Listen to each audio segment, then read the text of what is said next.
They'd hired him to stand guard over a so-called savage Apache woman. But the moment he laid eyes on her, Abel Harkin knew the job was built on a lie. Some men took work because they were desperate for $1. Others took it because they'd already lost everything that mattered. Abel fit neatly into both categories the morning he rode into that sun-blasted canyon. Pockets empty, pride worn thin, and a conscience he'd long since learned to muffle. The man who brought him here had said it plain. 3 days. 3 days watching a cage. 3 days of easy money that'll keep your life from falling apart. What Abel didn't realize was that sometimes cages don't just hold people. They hold up a mirror. And before this job was done, he'd be forced to decide whether he was the man he'd become, or the man he used to be. The canyon walls rose around him like ancient guardians, layers of red stone carved by winds older than any name spoken here. Abel guided his horse down the narrow passage, hooves crunching over loose shale, dust sliding in soft clouds from the rock face. The air tasted metallic, hot enough to sting the tongue. High above, a hawk drifted in lazy circles, waiting for whatever story the desert would serve next. Clyde Barker stood beside a rough iron cage, the kind that looked wrong against the natural beauty around it. Barker was a thick-set brute, with hands like butcher tools and eyes that rarely stayed still. 3 other hired guns lounged in the shade of the stone wall, wearing the lazy confidence of men who'd done terrible things and slept soundly afterward. "You're late," Barker grunted, never looking up from the knife he was dragging across a whetstone. Abel swung down from his saddle, boots landing in the dust with a dull thud. "Trail took longer than it should. It usually does." Barker finally met his eyes, squinting against the noon blaze pouring into the canyon. "You understand the job?" "You said watch the cage. 3 days. $200, Abel replied, voice flat and business hard. He'd learned not to ask questions if he wanted to keep trouble at bay. "That's right." Barker sheathed the knife. "She'll be here in about an hour. My boys and I got business up the ridge. We'll be back tomorrow before sundown to move her. All you gotta do is keep her breathing and keep her put. Think you can manage that?" Abel's eyes shifted to the cage. Barely 6 feet wide, iron bars hauled in piece by piece. Someone had gone to a hell of a lot of effort to trap one woman. "What did she do?" Barker's grin twisted ugly. "Does it matter?" It shouldn't have. Abel had stopped asking questions like that years ago, back when answers still had the power to bother him. Now, questions were just noise, things that made a job harder, not easier. "Guess not," he muttered. "Smart man." Barker motioned for one of his men to toss Abel a canteen and a sack of food. "Water's scarce. Enough for you and her. Don't get generous. And Harkin—" Barker lowered his voice. "She don't speak English. And even if she did, you wouldn't want to hear what she's got rattling around in her head. Apache women can twist a man's thoughts in ways you don't see coming." Abel took the canteen without comment. Men like Barker always said things like that, mostly to convince themselves. Barker and his crew mounted up, dust swirling around them as they turned to leave. Before riding out, he cast one last look over his shoulder. "One more thing. If she runs, if she fights, stop her, any way you need to. But she stays alive, no marks. She's worth more that way." Worth more. The words lingered like smoke after gunfire. When the canyon fell silent again, Abel found himself alone with an empty cage and a job he already wished he hadn't taken. The sun climbed higher. The hawk kept circling. Abel waited, trying not to dwell on what men like Barker meant when they talked about worth. Then came the sound of distant hooves, a steady rhythm echoing off the stone. Something knotted in Abel's chest before he understood why.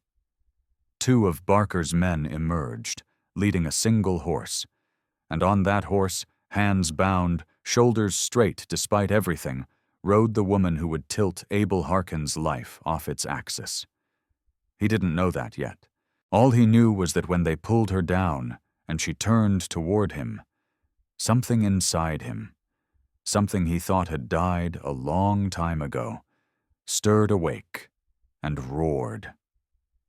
They dragged her like freight toward the cage, but Nita walked with her spine tall, her chin lifted, refusing to stumble even though her tied wrists threw her balance off. Abel stood 15 feet away, trying to wear the hardened face of a man who'd done this sort of work before. Guarding prisoners, hauling criminals, watching men hang without blinking. This should have felt the same. It didn't. The two men shoved her toward the open cage. She paused before stepping inside, turning so the full blaze of the noon sun lit her face. The sharp bones, the exhaustion around her eyes, the split lip where someone had backhanded her. But none of that hit Abel as hard as the truth in her expression. She wasn't scared. She was furious. Her dark eyes slammed into his like a physical blow. No begging, no trembling, just a clean, cutting judgment. She saw what he was. A man trading whatever humanity he had left for a payday. One of the men snorted. "She's sizing you up, Harkin, wondering if you're worth killing once she gets the chance." Abel didn't answer. Couldn't. Nita stepped into the cage on her own. The iron door clanged shut like a church bell tolling death. They ran a heavy chain through the bars, snapped a padlock into place, and tossed the key to Abel. He caught it without thinking. And for the first time, he felt its weight. He caught the key without thinking. "Good luck," one of the men sneered. 3 days with her'll feel more like 3 years. They swung onto their horses and disappeared through the narrow cut in the canyon, leaving Abel Harkin alone with the woman in the cage. Silence settled over the place like a thick blanket. Even the hawk circling earlier had vanished. Abel forced himself to move, anything to keep his thoughts from turning on him. He tugged on the lock, tested the chain, and walked the cage's perimeter, searching for weaknesses he already knew weren't there. He was stalling, and he knew it. Eventually, he had no choice but to face her. Abel approached slowly, the key suddenly heavy in his pocket. Nita sat in the far corner, hands tied in front of her, legs folded beneath her. Those fierce eyes tracked him the whole way. "I'm going to give you some water," Abel said, wincing at the sound of his own voice. Soft, apologetic, far too unsure for the job he was supposed to be doing.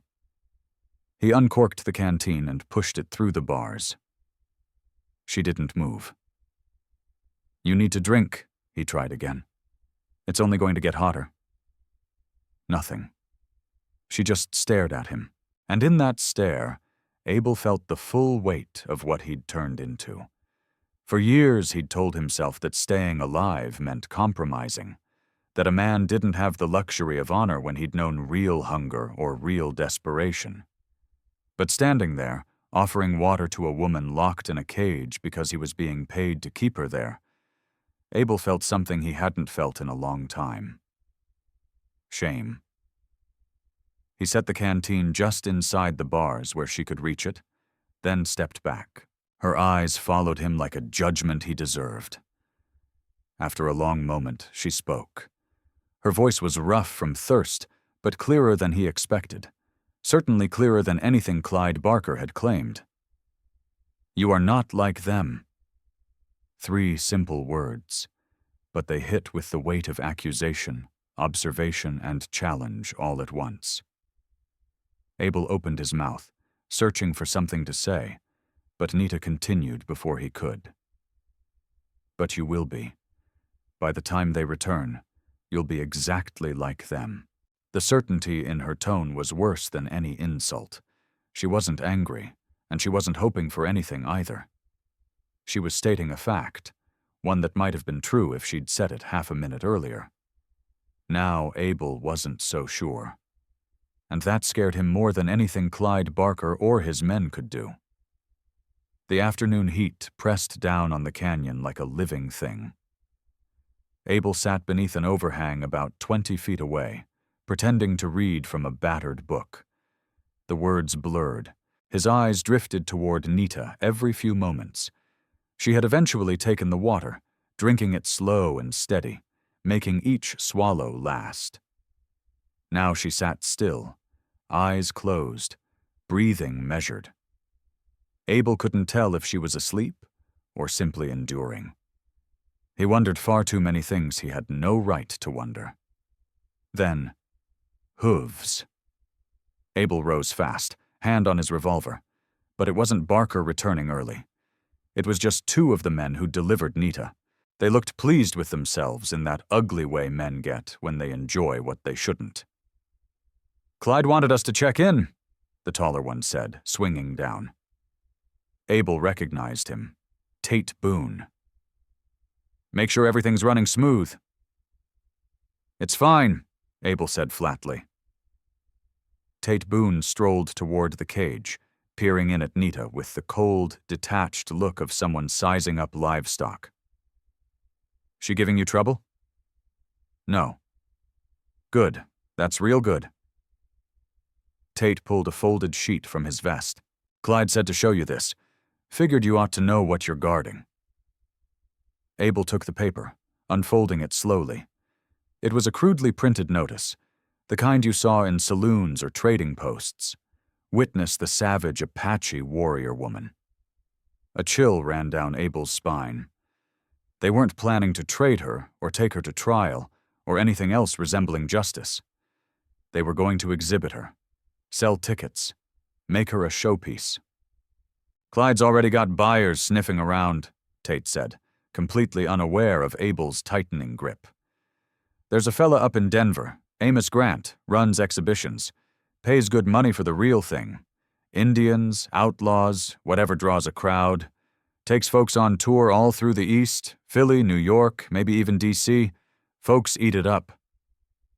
Abel kept his voice level only by force. "That why you grabbed her? For show business?" Tate shrugged. "Money's money, and she ain't got anywhere to be. Her people scattered after the raid. No family left, no tribe to go home to. This way she gets to stay alive, more than most of them get." The casual cruelty of it hit Abel like a punch. He handed the notice back without trusting himself to speak. "Well," Tate said, mounting up again, "just thought you ought to know what's on the line. She tries anything, remember? Denver'll pay $500 for her. That's more than your whole cut for 3 days. Clyde's being generous letting you in on any of it." They rode off, dust rising behind them. Abel looked toward the cage. Nita's eyes were open. She'd heard everything.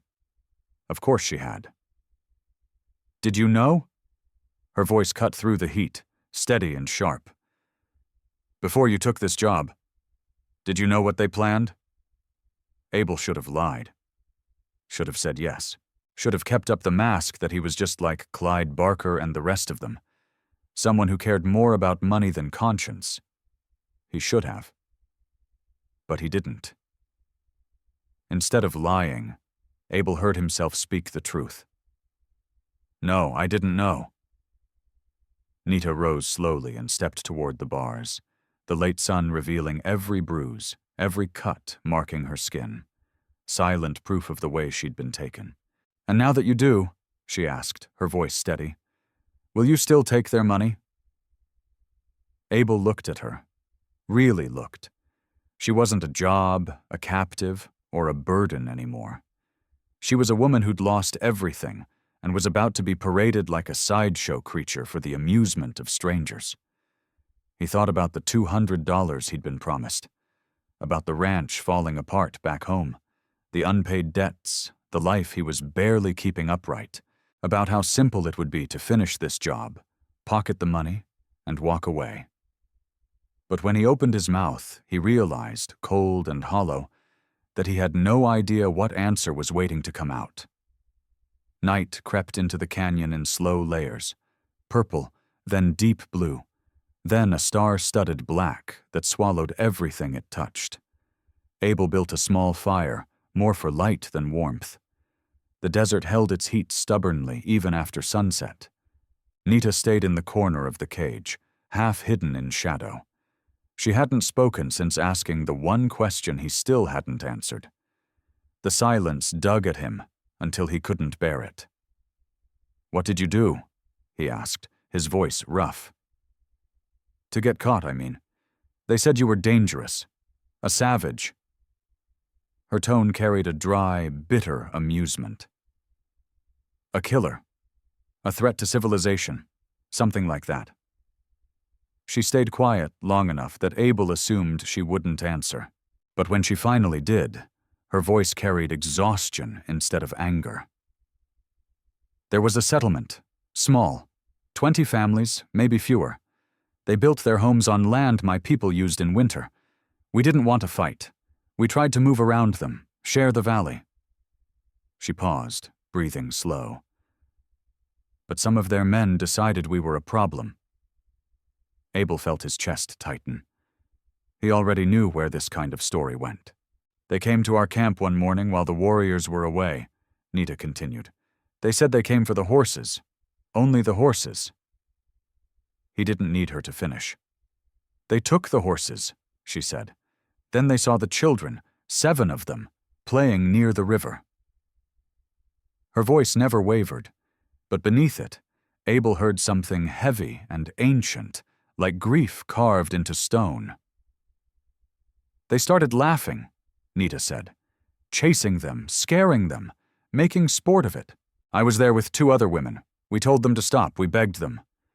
"They didn't stop," Abel said quietly. "No, so I stopped them." The fire cracked sharply. Somewhere in the distance, a coyote yipped at the night. "I had a knife," she said. "Only that. I cut one of the men when he grabbed a little girl by the hair. The others got angry then. Said I attacked them without reason. Said I was wild and dangerous." Her tone hardened. They rode back to their settlement, returned with more men, and ropes. "The children?" Abel asked, unsure he wanted the answer. "They ran," she said. "I made sure they ran." There was fierce satisfaction in her voice, unyielding, unashamed. "That is what I did. That is why I'm here. I defended children from men who thought terrorizing them was a game." Abel stared into the fire, watching the flames twist and collapse. He pictured the printed notice Tate Boone had shown him. Nita advertised as some kind of wild Apache fighter. Crowds would pay to see her, to hear tales of how dangerous she was, how unpredictable. No one would mention the children. No one would ask what those men were doing. Her story would be sanded down, twisted, wrapped in a lie so that the audience could feel justified in their fear. "Clyde Barker and his men found me 2 days later," Nita continued. "I was trying to reach the mountains where the others had fled. They tracked me like prey. When they caught me, Barker said I was worth money. People would pay to see the savage who attacked innocent settlers." "That's not what happened," Abel said softly. "No," she agreed. "But that's what they will say happened. And who will people believe? Clyde Barker, with his printed notices and his fine coat? Or me, the dangerous Apache woman in a cage?" Abel said nothing. They both knew how the story would be told. Victims turned into monsters, monsters into men of law. He stood abruptly, needing to move, to outrun the anger clawing at him from inside. He paced to the end of the firelight, staring into the darkness. Behind him, Nita shifted. "You still haven't answered my question," she said. "Now that you know their plans, will you still take their money?" Abel turned toward her. The fire cast harsh shadows across the bars, making it look like she was already trapped inside the walls of whatever exhibition hall awaited her. "I don't know," he admitted, "but I'm starting to think that's the most honest thing I've said in years." In the darkness beyond the canyon walls, horses approached, slow at first, then faster. Not from where Clyde Barker had ridden off, but from somewhere entirely different. Abel had his revolver out before the riders even reached the mouth of the canyon. 3 horses. He recognized them instantly. Clyde Barker and 2 of his men, returning a full day early. Something was wrong. Barker dismounted heavily, swaying. The stench of whiskey reached Abel before the man did. The 2 men behind him looked nervous, like they'd failed to talk him out of something foolish. "Harkin," Barker slurred, eyes glassy. "How's our merchandise?" "Quiet. No trouble." Abel kept his tone flat, though his hand tightened around the revolver at his side. Barker laughed, a wet, unpleasant sound. Good, because I got news." He pulled a folded paper from his coat, a different one from earlier. "Got a telegram." "Buyer in Denver wants her sooner," Clyde Barker slurred. 4 days instead of 2 weeks. Says he'll pay double if we deliver early." 4 days isn't much time, Abel Harkin answered carefully. "Which is why we're leaving tonight. Right now." Barker staggered towards the cage, swaying with each step. "Wanted to come back first. Make sure she was ready to travel. Can't be hauling around damaged goods, you understand?" Nita rose as he approached, her shoulders taut, but her expression blank. She'd learned, Abel suddenly realized, how to bury fear under a mask that gave nothing away. The realization twisted his stomach. Barker gripped the bars, leaning close enough for Nita to smell the whiskey on his breath. "Hear that, Savage? You're going to be famous. Folks paying good money to stare at you. The wild Apache woman who attacked innocent men." He laughed, a thick, unpleasant sound. "Hell, maybe they'll even let folks poke at you with sticks. Make it interactive." "Garrett," one of his men muttered nervously. "Maybe we should just load her up and shut up." Barker ignored him. He pulled a flask from his pocket, took a long drink, then did something that made Abel's blood run cold. He drew his knife. Dragging the blade across the iron bars, Barker scraped a shriek of metal into the night. "You know what?" he hissed. "I think she needs a reminder. Needs to learn what happens to Indians who forget their place." "That's enough." Abel's voice cut through the dark like a gunshot. Barker turned slowly, eyes narrowing. "What did you say?" "I said that's enough. You hired me to protect her. Part of that means making sure she arrives in one piece. You start cutting on her now. You cut into her value." It was a gamble, appealing to Barker's greed instead of whatever shreds of humanity he lacked. For a split second, Abel thought the tactic might actually work. Then Barker's face twisted into something venomous. "You telling me how to run my business, Harkin? I'm telling you you're drunk and about to make a mistake that'll cost you money." The other 2 men shifted uneasily, hands hovering near their holsters. The canyon felt suddenly tighter, as if the rock walls themselves were leaning in to watch. Abel was outnumbered and outgunned. Everyone knew it. Barker stepped forward, knife still in hand. "You know what I think? I think you've been out here too long with her. Think she's gotten into your head, just like I warned. Think you're getting soft." "I'm thinking about profit," Abel lied. "No." Barker stepped close enough that Abel could see the red veins in his eyes. "You're thinking about being a hero, and you know what happens to heroes out here? They die broke and stupid." Barker turned back toward the cage, lifting the knife. "Now I'm going to teach this savage a lesson in respect, and you're going to stand there and watch, and if you don't like it, we can settle this right now." Abel looked past Barker, looked at Nita where she stood gripping the bars. She wasn't looking at Barker, or the knife.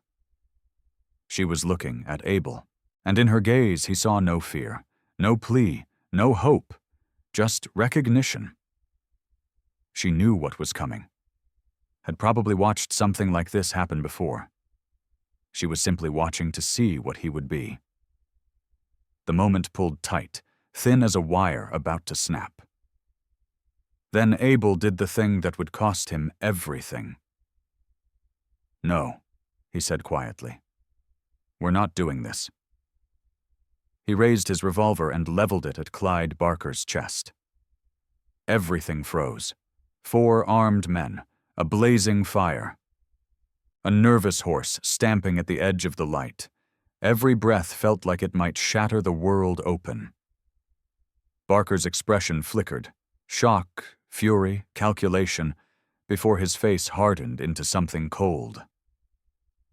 "You're making a mistake, Harkin." "Probably," Abel said.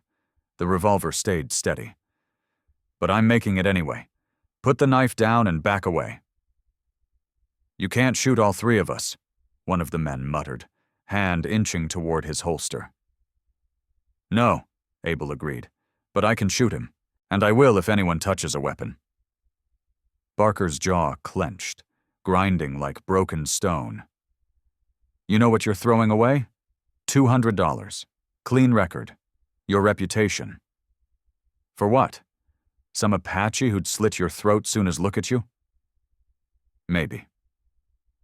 Abel flicked his eyes toward Nita, just once, before returning his aim to Barker. "But at least I'll sleep at night." "You think this is noble?" Barker scoffed. "You think it changes anything? There are 100 men like me, 1,000. You save her tonight, someone else catches her tomorrow. You can't fix this, Crane." "I know." And he did know. Saving one woman wouldn't change the world, wouldn't undo what had happened to her people, wouldn't magically turn him into anything other than a bankrupt rancher with nothing left to lose. "But I can fix what's happening right here, right now," Abel said, "and that's enough." Barker stared at him a long time, then spat in the dirt. "Fine. You want to die for her? That's on you." He turned to his men. "Mount up. We'll deal with this in the morning when he's tired and stupid." "Garrett," one started. "I said mount up." Barker shoved the knife back into his belt. "Harkin's not going anywhere. Neither is she. And when the sun comes up, we'll be back with more men and bigger guns, and we'll see how noble he feels then." The 3 men backed toward their horses, hands still close to their holsters. Barker climbed into his saddle, never taking his eyes off Abel. "You're a dead man, Harkin." "Been dead a while," Abel replied. "Just didn't realize it till tonight." They rode out, swallowed by the dark. Abel knew they wouldn't go far. They'd camp just outside, wait for him to blink, then return at dawn ready to finish what they'd started. Which meant he had maybe 6 hours to make this right. Abel lowered his revolver, adrenaline shaking through his hands. When he turned, Nita was gripping the bars of the cage, eyes wide. "Why?" she asked. "Why did you do that?" Nita asked. Abel Harkin pulled the key from his pocket and stepped toward the cage. "Because you were right," he said quietly. "I wasn't like them." He slid the key into the lock. "But I was about to be. And I couldn't live with that." The lock clicked open. The chain clattered to the ground. Abel swung the cage door wide, the hinges screaming into the still night. Nita stood frozen at the threshold, as if the open doorway was something she couldn't trust. Abel understood the feeling. He could barely believe what he was doing himself. "You need to run," he said, already moving toward the horses. "I'll give you one, and whatever supplies I can spare. Head north into the mountains. Don't stop. They will kill you." It wasn't a question. Probably. Abel pulled together a canteen, a strip of dried meat, a blanket. "But that's not your problem anymore." "You are letting me go." She said it like she was tasting each word, unsure if they were real. "After everything. Even though it will cost you your life." Abel handed her the supplies, then took out his knife and cut the ropes on her wrists. The skin beneath was raw, rubbed open from days of binding. "When I saw you in that cage," he said, "I saw what I'd turned into, what I'd let myself become. This isn't about saving you. It's about saving whatever part of me is still worth saving. Nita rubbed her wrists, staring at him with such intensity that he had to look away. Then she did something he didn't expect. She laid her hand on his arm. Just a brief touch. 1 second. Then she stepped past him towards the horses.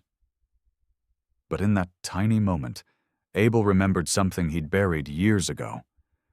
Doing the right thing didn't need hope. It only needed courage. Nita mounted the horse in one fluid motion. Abel handed her the pack, then second-guessed himself, and gave her his spare revolver, leaving himself with just one gun against 3 armed men. "There's a trail north," he said, pointing into the dark. "Follows a ridge for 5 miles, then splits. Take the eastern fork. It'll lead to the valley.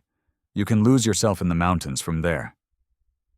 She checked the revolver with practiced ease. "You have done this before, helped people escape." "A long time ago," Abel said, "before I decided survival mattered more than conscience. And now? Now I remember why conscience mattered in the first place." He glanced towards the canyon entrance where Clyde Barker and his men had vanished. "They'll hear the horse. You need to ride hard. Don't look back. I'll keep them busy." Nita studied him a long moment. "You will die for this." "Probably." Abel gave a faint smile. "But I've been dying slow for years. At least this means something." She nodded once, acknowledgement, respect, and then said something that hit Abel harder than any bullet. "My people believe that courage is not the absence of fear, but the choice to act in spite of it. You have that courage, Abel Harkin, and that is worth more than any life lived in cowardice." Before he could answer, she spurred the horse forward and shot through the narrow gap at the far end of the canyon. Hoofbeats echoed once, twice, and then she was gone. Abel stood alone beside the open cage, his heart hammering. He had maybe 20 minutes. 20 minutes before Clyde Barker realized the truth. He moved fast, reloading his revolver, taking position behind a boulder that offered cover and a clear aim towards the canyon mouth. He gathered what water was left. If this turned into a siege, he'd need it. The empty cage swayed in the breeze, its open door glinting in the firelight like a silent accusation. 20 minutes passed like 20 seconds. Barker and his men returned hard and loud, abandoning any plan to wait for dawn. They must have heard the horse and understood exactly what Abel had done. Their shouts bounced off the canyon walls, guns already drawn as they charged into the clearing.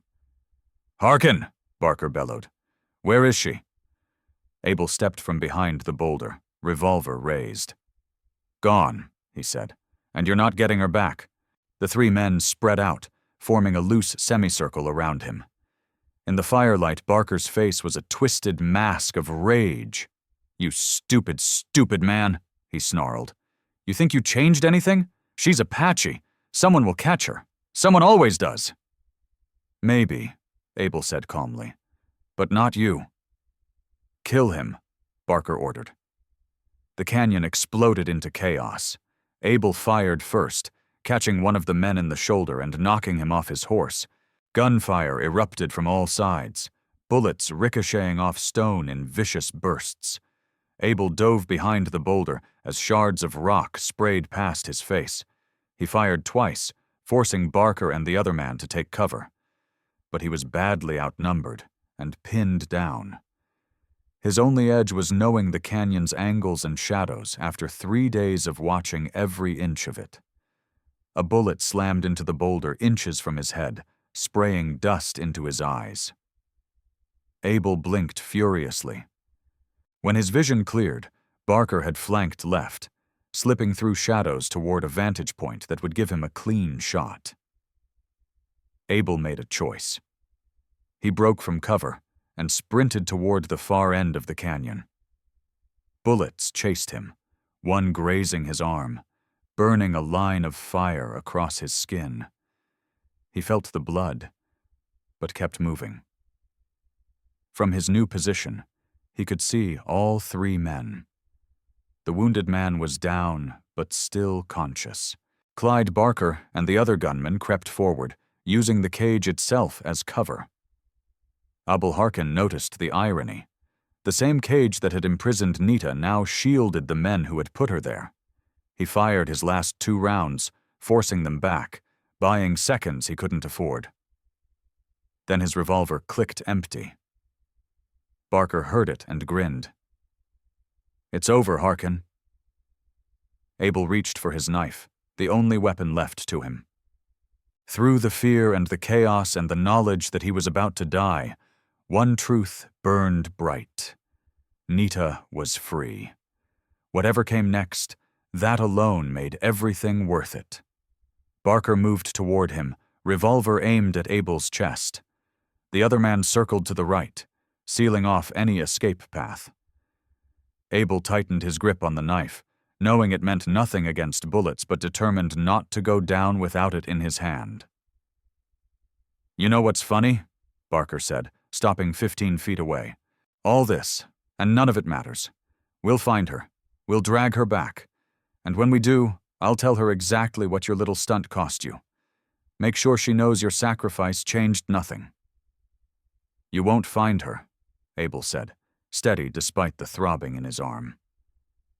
"She understands this land. You don't. By the time you figure out which direction she went, she'll be days ahead of you. And your Denver buyer, he's going to be real disappointed when you show up empty-handed." Something flickered in Barker's eyes. Doubt, or maybe anger at the truth he'd just heard. Then from outside the canyon came a sound that froze everyone in place. Horses, several, riding fast. Barker swung his head toward the canyon mouth. "Who?" A voice boomed through the darkness, amplified by the stone around them. "This is Jed Flint. Drop your weapons. All of you." 6 riders entered, their badges catching firelight, a marshal and his deputies, drawn by the gunfire echoing across the desert. Relief washed over Abel, but it was followed by a cold realization.